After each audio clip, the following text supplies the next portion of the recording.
Okay, sa pagbati po ng kapayapaan sa ating lahat at assalamualaikum warahmatullahi ta'ala wabarakatuh. So, nandito po tayo sa shop ngayon at meron po tayong na-receive na board galing lamang ito dyan sa Santa Maria, Bulacan lang naman mga kamaster. Okay, malapit lang naman. So, ipinadala po ito kahapon at ang istorya po nito ay kailangan di umano ni ma'am na magbumili ng ganitong board ng Panasonic na Econavi na no frost. Ito po.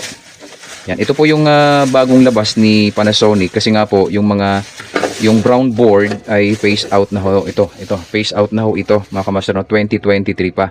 Ito po ay 134A, then ito naman ho ay R600 na mga kamaster, no?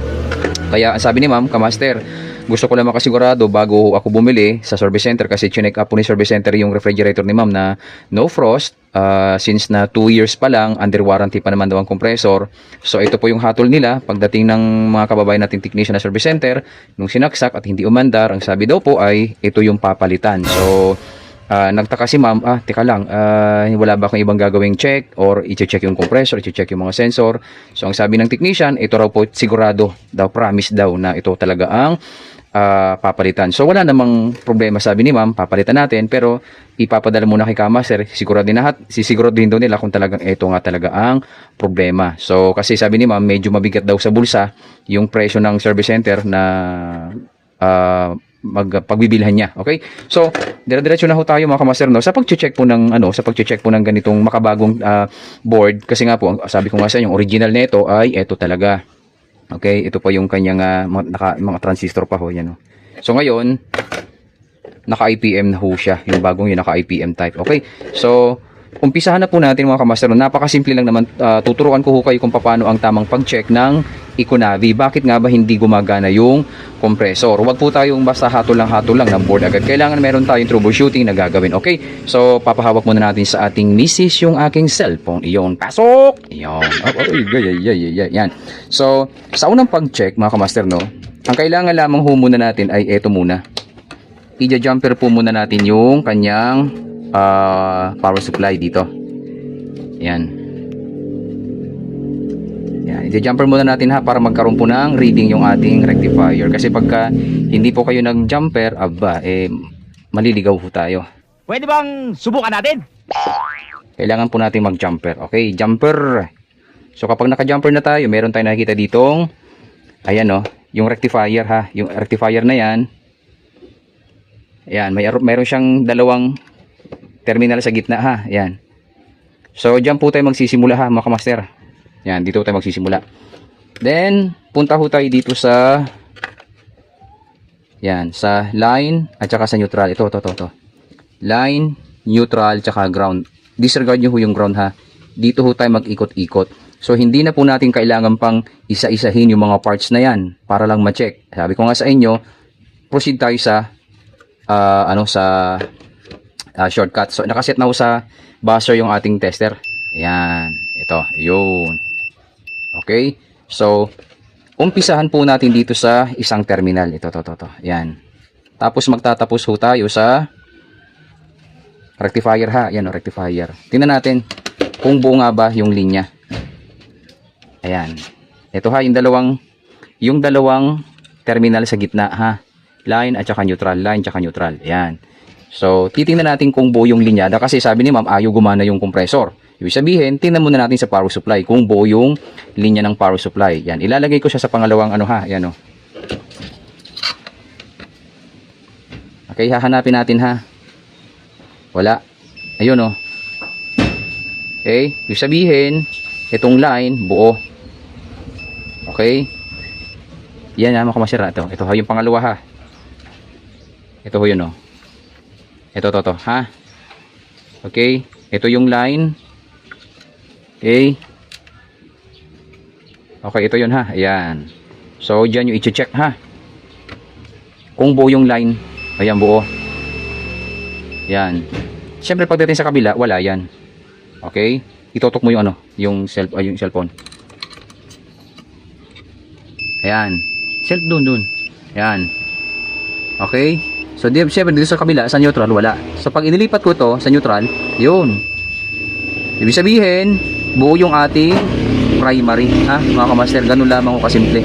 napakalinaw pa ho sa tubig kanal na buo yung ating primary. So ang gagawin ho natin, ang susunod po natin na gagawin, syempre buo naman ho yung primary. So dito na ho tayo sa IPM. Yan. So sa IPM naman, kailangan na ho natin ma-check yung IPM accuracy, yung UVW. Yan, UVW. Okay, kailangan equal ha. Yan, from U to V, tingnan natin. 2.3 UW, 2.3 VW, 2.3. So wala tayong problema sa ating board. Okay, so ang pinakalas na gagawin natin, kasi lalagyan na natin ng power supply, alalahanin nyo ha, yung pang-apat na terminal, 1, 2, 3, 4. Yung 3 and 4, yan po yung signal, yan po yung thermostat sensor.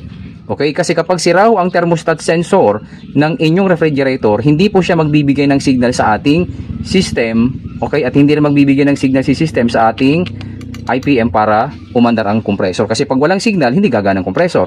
Kaya hindi tayo pwedeng humatol na, board agad yan kasi hindi gumagana ang compressor. Hindi, kailangan mag-conduct po tayo ng actual testing. Tingnan po muna natin kung may voltahe nga ba dito.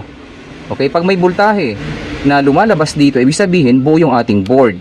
Okay, so ang maaaring sira nito ay yung thermostat sensor na nagbibigay naman ng feedback sa ating system para gumana ang compressor. Paalala ha, pang-apat.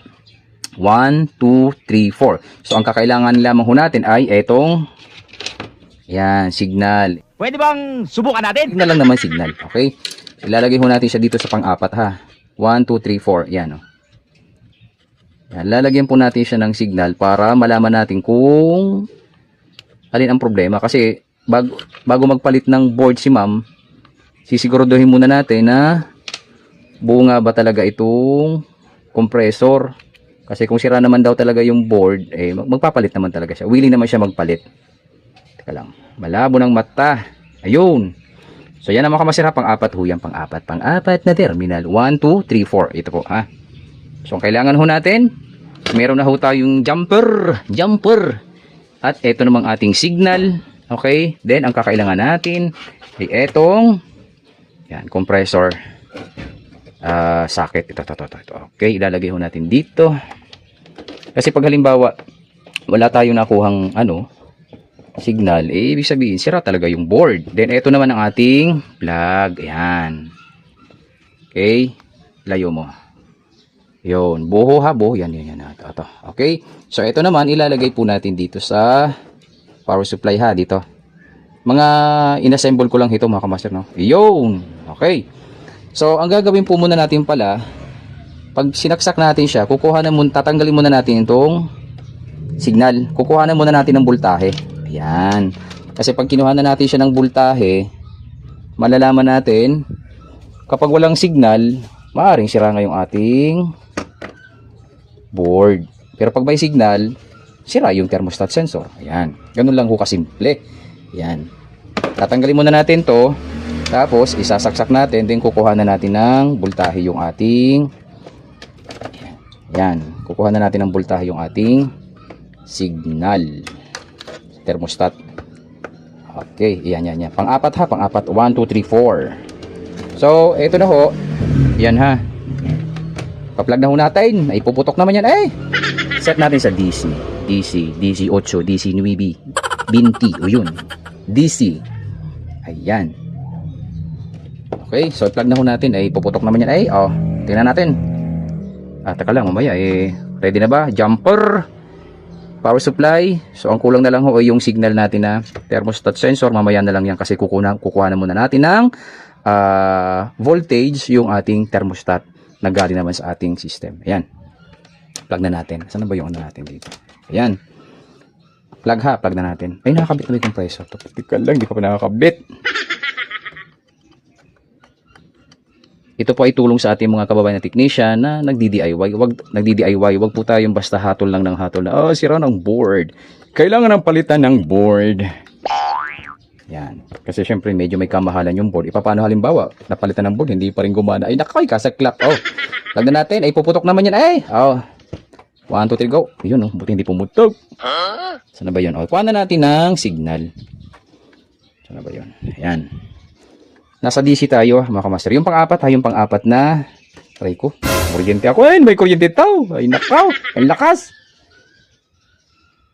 Yung yung capacitor ha, mga master, ingat kayo diyan. Ay, nadali si Kamaster. Sumabit. Wala, teka lang. Sige na, seryoso na. Tingnan natin, ay malabo ng mata. Oh.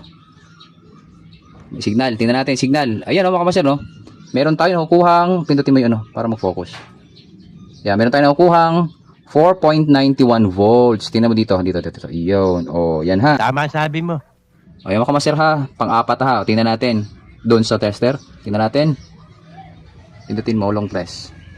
Iyon. So, mayroon tayong nakukuhang signal.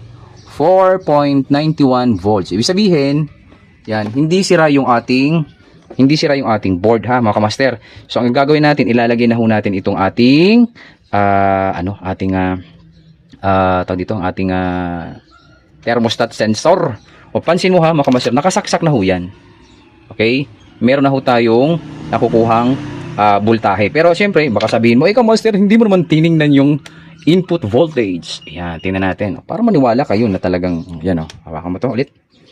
Tingnan natin kung may power supply nga. Ayan. Dito ha, ayan, to. Ayan. Ayun o. 222 volts. So, live na ho yan ha. So, mapapansin nyo, hindi siya gumagana ha. Hindi siya gumagana kasi wala pang signal. Ayan, ilalagay ho natin ito dito. Pang-apat. Ayan, gumana na ho. Oh.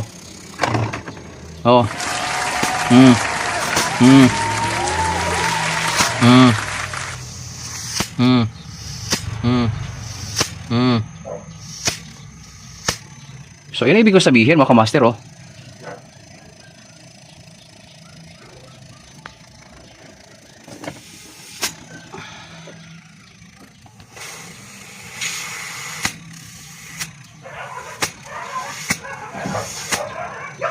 So gumagana ang ating compressor. Ibig sabihin, hindi po sira yung ating inverter board. Tama sabi mo. Okay, hindi po sira ang board assembly, yung inverter board tsaka yung motherboard. Kasi nga po, meron po tayong nakitang 4.95 volts DC at gumagana ang ating compressor, oh.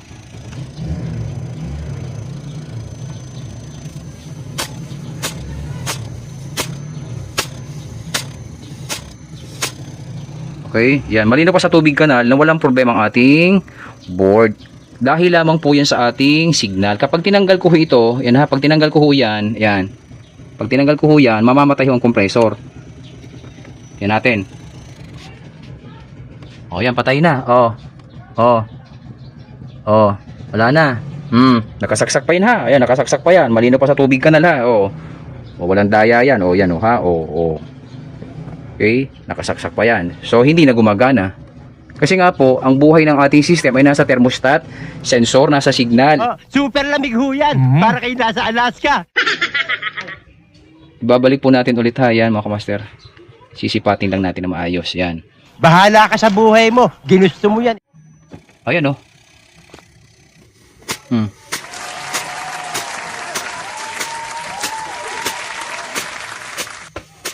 Okay, so ganun lamang ho kasimple. O, tatanggalin ko ulit ha. Yan, tatanggalin ko ulit. Wala na. Okay, so bunutin na natin. Yan, so ganun lamang ho kasimple mga kamaster, no. Sana nakatulong itong munting video na ating ibinagi sa ating kababayan na si Ma'am, no, Janela ng Santa Maria, Bulacan. Ma'am Janela ng Santa Maria, Bulacan, sa may kay Pumbo. Sabi ni Ma'am na ito pong board wala pong problema ma'am. So hindi po totoo na sira po yung board. Ang posibleng problema po doon ay yung thermostat sensor na nandun sa ibaba, ano, sa may thermostat controller po talaga kasi yan. So kailangan ma'am, ipa-check niyo muna sa technician kung ano ang value. Dapat meron tayong makukuhang 1.5 hanggang 2 kilo ohms na value. Kapag nag-change value ho yan, hindi po talaga aandar ang ating compressor. Ngayon, wala pong problema ang inverter board. So hindi po kayo pwedeng umorder ng board kasi nga po hindi naman sira. Kita nyo naman na nag-conduct tayo ng testing, troubleshooting. So malaki ang posibilidad na sensor lamang ho ang sira nung refrigerator ni ma'am. Okay ma'am, so Okay, so maraming salamat po. Sana nakatulong itong munting video nating ibinagay sa ating mga kabayan technician na wag po tayong basta hatol lang hatol na board agad ang problema kung wala naman tayong sapat na katibayan mga kamaster o pruweba o ebidensya, evidence yun. So kailangan meron tayong sapat na ebidensya para mapatunayan na ay eto ma'am, sira na talaga yung board, ay ma'am, sira na yung compressor. So meron tayong mayroon tayong nagkakandak tayo ng actual testing para yung customer ay maniniwala na okay, bibili nga ako ng board, bibili nga ako ng compressor o whatsoever. Kailangan meron talaga tayong actual na testing. Hindi pwedeng pagdating natin sa bahay, sasaksak, pag hindi gumana, ay board yan, sigurado ako board yan, ay patay tayo dyan. Okay, paano halimbawa, nagpalit na tayo ng board, hindi pa rin gumana, ano na naman ang sasabihin natin? So, yun po, bilang ano lang naman sa ating mga kababayan service center, no, na kailangan ayusin po natin yung ating performance kasi pinagkakatiwalaan po tayo ng ating mga customer. Service center pa naman ho tayo ng Panasonic, mga kamaster. Okay, so, ibabalik na po natin ito, ipapa-pick up ulit natin kasi Santa Maria, Bulacan lang naman siya, para maikabit agad, then para mapacheck din nila yung thermostat sensor, mga kamaster. At the same time, syempre, yung compressor ng refrigerator ni ma'am, dapat ina-actual test din nila. Malay mo naman, compressor ang problema. Okay? So, yun po. Ang mahalaga dito, nalaman natin na walang problema yung buong kabuuan ng board ni madam, mga kamaster. Okay? So, maraming salamat po sa inyong lahat. Assalamualaikum warahmatullahi ta'ala wabarakatuh.